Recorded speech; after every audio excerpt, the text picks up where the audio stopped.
जितनी बड़ी हमारी दुनिया है उतनी ही ज़्यादा रहस्यमयी घटनाएं यहाँ पर घटती रहती हैं, जिनमें से ज़्यादातर घटनाओं के बारे में तो आपको पता भी नहीं चलता। कुछ ऐसी घटनाओं को लेकर आया हूँ आज मैं आपके सामने। लेकिन उससे पहले अगर आप मेरे चैनल पर नए हो तो नीचे दिख रहे रेड कलर के सब्सक्राइब बटन को दबाकर हमारे चैनल को सब्सक्राइब कर लीजिएगा और साइड में दिख रहे बेल आइकन को दबाकर ऑल नोटिफिकेशन पे क्लिक कर दीजिएगा। आपने चीन की दीवार के बारे में तो सुना होगा, लेकिन क्या आपने किसी ऐसी दीवार के बारे में सुना है जिसने किसी देश को दो हिस्सों में बांट दिया हो, और वो भी रातों रात? इस दीवार को बर्लिन वॉल के नाम से भी जाना जाता है और ये दीवार जर्मनी में बनाई गई थी। इस दीवार ने 28 साल तक बर्लिन को पूर्वी और पश्चिमी हिस्सों में बांट कर रखा था।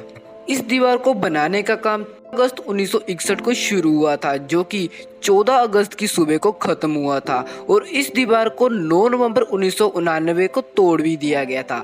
अभी आप सोच रहे होंगे कि अगर इस दीवार को तोड़ना ही था तो आखिर इसको बनाया क्यों गया था? वो दोस्तों दरअसल इसलिए क्योंकि दूसरे विश्व युद्ध के दौरान जब जर्मनी का विभाजन हुआ था तब कई कारीगर और कई व्यवसाय करने वाले लोग और यहाँ तक कि कई लोग राजनीतिक कारणों के चलते पूर्वी बर्लिन को छोड़कर पश्चिमी बर्लिन आने लगे थे। ऐसे में पूर्वी जर्मनी को आर्थिक और राजनीतिक दोनों तरफ से हानियां होने लगी थी और पूर्वी जर्मनी ने इन हानियों से बचने के लिए रातों रात 160 किलोमीटर की ये दीवार खड़ी कर दी, जिसे कि पूरी दुनिया में बर्लिन वॉल के नाम से भी जाना जाता है। इस दीवार को बनाने की मंजूरी सोवियत संघ के सर्वोच्च नेता निकिता क्रुश्चेव ने दी थी।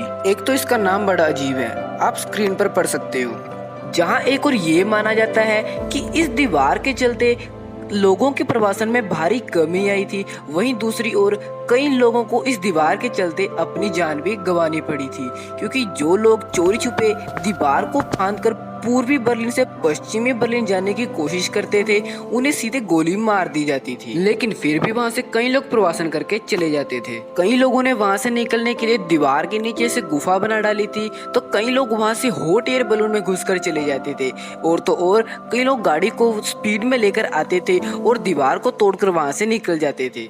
1980 के दशक में जब सोवियत संघ कमजोर होने लगा तब पूर्वी जर्मनी में दीवार के विरोध में प्रदर्शन शुरू हुआ और आखिरकार 28 साल बाद दीवार को तोड़ दिया गया। बेशक दीवार को तोड़ दिया गया है, लेकिन आज भी बर्लिन में इसके कुछ हिस्से मौजूद हैं जिन्हें दुनिया भर से लोग देखने के लिए आते हैं। आप चाहें तो आप भी उन्हें देखने के लिए जा सकते हैं। ये तो दोस्तों बर्लिन की दीवार के बारे में था।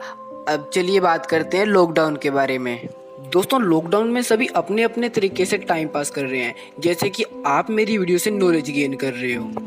लेकिन यहाँ इंग्लैंड की रहने वाली शारना लेकलैंड का तरीका कुछ अलग ही है। वे टाइम पास करने के लिए किसी अलग ही तरीके की खोज कर रही थी। फिर क्या इन्होंने सेलो टेप उठाई और सेलो टेप से अजीबोगरीब तरीके से अपने शरीर पर टैनिंग कर ली, जिसके बाद कि ये दिखने में ज़ेब्रा के शरीर के ऊपर धारियों की तरह दिखने में आ रहा था। उसके बाद इनकी फ़ोटोज़ और वीडियोस भी इंटरनेट पर बहुत वायरल हुई। कुछ लोगों को तो इनकी ये फ़ोटोज़ और वीडियोस इतनी पसंद आई कि उन्होंने टिकटॉक पर भी शेयर कर दी।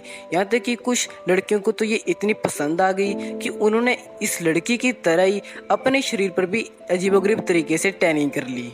कि आपको ये तरीका अच्छा लगा? कि आप भी लॉकडाउन के दौरान टाइम पास करने के लिए ये तरीका अपनाना चाहोगे? कमेंट करके हमें ज़रूर बताइएगा।